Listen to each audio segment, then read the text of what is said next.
ಎಲ್ರಿಗೂ ನಮಸ್ಕಾರ. Insight rush ಕನ್ನಡಕ್ಕೆ ಸ್ವಾಗತ. ನಾನು ರೂಪಲತಾ.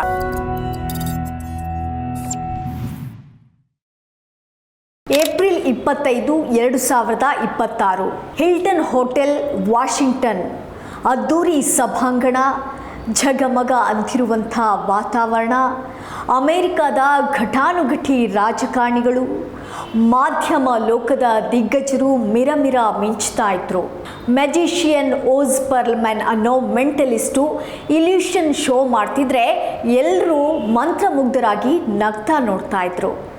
ವೇದಿಕೆಯ ಮಧ್ಯದಲ್ಲಿ ಅಮೆರಿಕದ ಅಧ್ಯಕ್ಷ ಡೊನಾಲ್ಡ್ ಟ್ರಂಪ್, ಪತ್ನಿ ಮೆಲಾನಿಯಾ, ಉಪಾಧ್ಯಕ್ಷ JD ವ್ಯಾನ್ಸ್ ಮತ್ತು ಪ್ರಮುಖ ಕ್ಯಾಬಿನೆಟ್ ಸಚಿವರ ಜೊತೆ ಕೂತಿದ್ರು. ಮೇಲ್ನೋಟಕ್ಕೆ ಎಲ್ಲವೂ ಆಲ್ ರೈಟ್. ಆದರೆ ರಾತ್ರಿ ಸರಿಯಾಗಿ 8:36ಕ್ಕೆ ಆ ಮಾಯಾ ಲೋಕದ ಮೇಲೆ ನಡೆದಿತ್ತು ಭಯಾನಕ ದಾಳಿ. ಕ್ಷಣಾರ್ಧದಲ್ಲಿ ಇಡೀ ಅಮೆರಿಕಾನೇ ಬೆಚ್ಚಿ ಬೀಳೋ ಹಾಗೆ ಗುಂಡಿನ ಮೊರೆತ ಚೀರಿ ಬಂತು.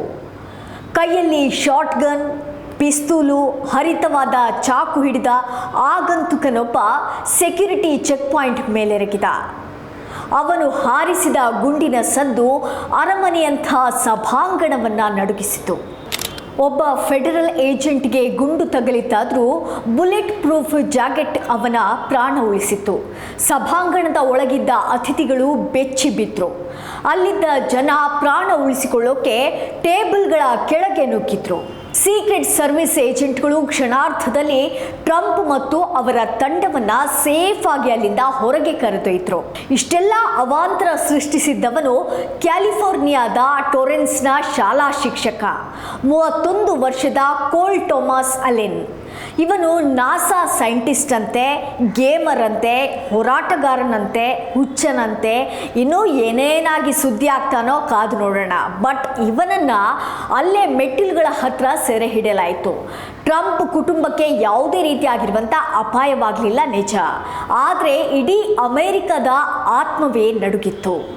ಈಗಿರೋ ವರದಿಗಳ ಪ್ರಕಾರ ತನಿಖೆ ನಂತರ ಗೊತ್ತಾಗಿರೋದೇನು ಅಂದರೆ, ಆತ ಟ್ರಂಪ್ ಸರ್ಕಾರದ ಡ್ರಗ್ಸ್ ನೀತಿಗಳ ವಿರುದ್ಧ ಕೆಂಡ ಕಾಡ್ತಿದ್ದ ನಾಗರಿಕ. ತನ್ನನ್ನು ತಾನು ಫ್ರೆಂಡ್ಲಿ ಫೆಡರಲ್ ಅಸಾಸಿನ್ ಅಂತ ಹೇಳ್ಕೊಂಡಿದ್ದಾನಂತೆ. ಅವನ ಹತ್ರ ಅಧಿಕಾರಿಗಳ ಹಿಟ್ ಲಿಸ್ಟೇ ಇತ್ತು. ಸೊ ಇದು ಬರೀ ದಾಳಿಯಲ್ಲ, ವ್ಯವಸ್ಥೆಯ ವಿರುದ್ಧ ಸಿಡಿದು ನಿಂತ ರಾಜಕೀಯ ಪ್ರೇರಿತ ಆಕ್ರೋಶ ಅಂತ ನೋಡ್ತಿದ್ದಾರೆ ಅಮೆರಿಕನ್ಸ್. ಈ ಘಟನೆಯನ್ನ ನೋಡಿದ್ರೆ 1861ರ ಅಮೆರಿಕದ ಅಂತರ್ಯುದ್ಧದ ನೆನಪಾಗುತ್ತೆ. ಸ್ನೇಹಿತರೆ, ಅವತ್ತೂ ಕೂಡ ಅಮೆರಿಕ ಹಿಂಗೆ ಸಿದ್ಧಾಂತಗಳ ಆಧಾರದ ಮೇಲೆ 2 ಹೋಳಾಗಿತ್ತು. ಅಣ್ಣ ತಮ್ಮಂದಿರೇ ಒಬ್ಬರನ್ನೊಬ್ಬರು ದ್ವೇಷಿಸುವಂಥ ವಾತಾವರಣವಿತ್ತು. ಹಿಲ್ಟನ್ ಹೋಟೆಲ್ನ ಈ ದಾಳಿ ಅದೇ ಕತೆ ಹೇಳ್ತಾ ಇದೆ. ಅಲೆನ್ನನ್ನು ನೋಡಿದರೆ ಅವತ್ತಿನ ಜಾನ್ ಬ್ರೌನ್ ನೆನಪಾಗ್ತಾನೆ. ಬ್ರೌನ್ ಗುಲಾಮಗಿರಿಯ ವಿರುದ್ಧ ಹಿಂಸೆಯೇ ದಾರಿ ಅಂದ್ಕೊಂಡಿದ್ದ. ಅಲೆನ್ ಈ ಸರ್ಕಾರದ ಧೋರಣೆಗಳ ವಿರುದ್ಧ ಗುಂಡು ಹಿಡಿದಿದ್ದಾನೆ. ಇಬ್ಬರ ನಂಬಿಕೆಯೂ ಒಂದೇ, ವ್ಯವಸ್ಥೆ ಕೆಟ್ಟು ಹೋಗಿದೆ, ಅದನ್ನು ಸರಿಪಡಿಸೋಕೆ ಹೋರಾಟ, ಪ್ರತಿಭಟನೆ, ಮಾತುಕತೆ ಸಾಲದು, ರಕ್ತವೇ ಪರಿಹಾರ ಅಂತೆ. ಟ್ರಂಪ್ ಇದನ್ನ ಹಂತಕನ ಕೃತ್ಯ ಅಂತ ಕರೆದಿದ್ದಾರೆ. ಆದರೆ ಈ ಘಟನೆ ದೇಶದ ಮನಸ್ಥಿತಿಯನ್ನ ಇನ್ನಷ್ಟು ಹದಗೆಡಿಸಿದೆ. ಈಗಾಗಲೇ 2024ರಲ್ಲಿ ಟ್ರಂಪ್ ಮೇಲೆ ನಡೆದ 2 ಹತ್ಯಾ ಪ್ರಯತ್ನಗಳ ಗಾಯ ಮಾಸುವ ಮುನ್ನವೇ ನಡೆದಂತ ಈ ದಾಳಿ ರಾಜಕೀಯ ಭಿನ್ನಾಭಿಪ್ರಾಯಗಳು ಈಗ ಕೇವಲ ಚರ್ಚೆಗೆ ಸೀಮಿತವಾಗಿಲ್ಲ, ಬದಲಿಗೆ ಜೀವ ತೆಗೆಯುವ ಹಂತಕ್ಕೆ ತಲುಪಿವೆ ಅನ್ನುವಂಥ ಭಯ ಹುಟ್ಟಿಸಿವೆ. ಕಳೆದ 3-4 ವರ್ಷಗಳ ಇತಿಹಾಸವನ್ನೊಮ್ಮೆ ಗಮನಿಸಿದರೆ ಅಮೆರಿಕ ಅದೆಂಥ ಭಯಾನಕ ಸ್ಥಿತಿಗೆ ಬಂದು ನಿಂತಿದೆ ಅನ್ನೋದು ಗೊತ್ತಾಗ್ತಾ ಇದೆ.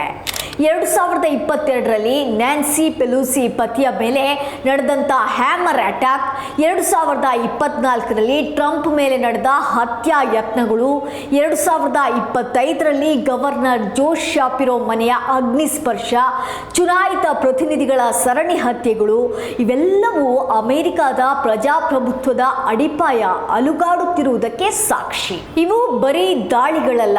ಅಮೆರಿಕದ ಅಧಿಕಾರಿಗಳು ಹೇಳೋ ಪ್ರಕಾರ ತೀವ್ರಗಾಮಿ ಸಿದ್ಧಾಂತಗಳಿಗೆ ಬಲಿಯಾದ ಲೋನ್ ಉಲ್ಫ್ಗಳ ಅಬ್ಬರ. ಅದ್ ಸರಿ, ಅಂಥ ಅಮೆರಿಕಾದಲ್ಲಿ ಹಿಂಗ್ಯಾಕಾಗ್ತಾ ಇದೆ? ಅದಕ್ಕೆ ಕೆಲವರು ಕೊಡೋ ಕಾರಣ ಏನು ಗೊತ್ತಾ? ಅದನ್ನು ಕೇಳಿದ್ರೇನೆ ಭಯವಾಗುತ್ತೆ. ಅಮೆರಿಕಾದ ಜನರಲ್ಲಿ ಪರಸ್ಪರ ನಂಬಿಕೆ ಹೊರಟು ಹೋಗಿದೆ. ಸೋಷಿಯಲ್ ಮೀಡಿಯಾ ಅಲ್ಗಾರಿದಮ್ಗಳು ದ್ವೇಷವನ್ನೇ ಬಂಡವಾಳ ಮಾಡಿಕೊಂಡಿವೆ. ಆರ್ಥಿಕ ಅಸಮಾನತೆ, ವಲಸೆ ನೀತಿಗಳ ಮೇಲಿನ ಸಂಘರ್ಷ ಮತ್ತು ನಮ್ಮವರು ಅವರು ಅನ್ನೋ ವಿಷಕಾರಿ ಚಿಂತನೆ ದೇಶವನ್ನೇ ಸುಡ್ತಾ ಇದೆಯಂತೆ. ಪ್ರತಿಯೊಬ್ಬರಿಗೂ ತಮ್ಮ ಎದುರಾಳಿ ದೇಶದ ಶತ್ರುವಿನಂತೆ ಕಾಣ್ತಾ ಇದ್ದಾನೆ. ಹಾಗಾದ್ರೆ ಅಮೆರಿಕ ವಿನಾಶದ ಹಾದಿಯಲ್ಲಿದೆಯಾ? ಟ್ರಂಪ್ ಅಧ್ಯಕ್ಷಗಿರಿ ಸರ್ವನಾಶಕ್ಕೆ ಕಾರಣವಾಗಲಿದೆಯಾ? ಇಲ್ಲ. ಅಮೆರಿಕದ ಮಿಲಿಟರಿ ಇನ್ನೂ ಒಗ್ಗಟ್ಟಾಗಿದೆ. ಆದರೆ ಹಂತ ಹಂತವಾಗಿ ನಡೆಯೋ ಈ ಸಣ್ಣ ಪುಟ್ಟ ದಾಳಿಗಳು, ಹತ್ಯೆಗಳು ಮತ್ತು ನಂಬಿಕೆಯ ನಾಶ ದೇಶವನ್ನು ಒಳಗಿನಿಂದಲೇ ವೀಕ್ ಮಾಡ್ತಾ ಇದೆ. ಕೆಲವರು ಇದನ್ನು ಮಾಧ್ಯಮಗಳು ಸೃಷ್ಟಿಸಿದ ಅತಿರೇಕದ ನಾಟಕ ಅಂತಿದ್ದಾರೆ. ಆದರೆ ಅಂಕಿಅಂಶಗಳು ಹೇಳೋ ಕಥೆಯೇ ಬೇರೆ.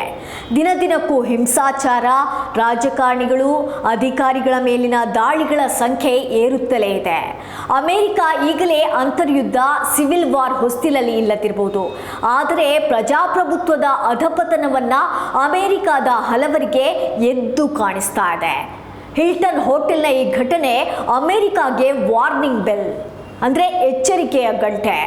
ಅಮೆರಿಕ ಮಾತ್ರವೇ ಅಲ್ಲ, ಅದನ್ನು ನಂಬಿಕೊಂಡಿರೋ ದೇಶಗಳಿಗೂ ಕೂಡ. ಇದು ಈ ಹೊತ್ತಿನ ವಿಶೇಷ ವರದಿ. ನಾಳೆ ಇನ್ನೊಂದು ವಿಶೇಷ ವರದಿಯೊಂದಿಗೆ ನಾನು ನಿಮ್ಮನ್ನು ಭೇಟಿ ಮಾಡ್ತೀನಿ. ಅಲ್ಲಿವರೆಗೆ ನೋಡ್ತಾ ಇರಿ ಇನ್ಸೈಟ್ ರಶ್ ಕನ್ನಡ.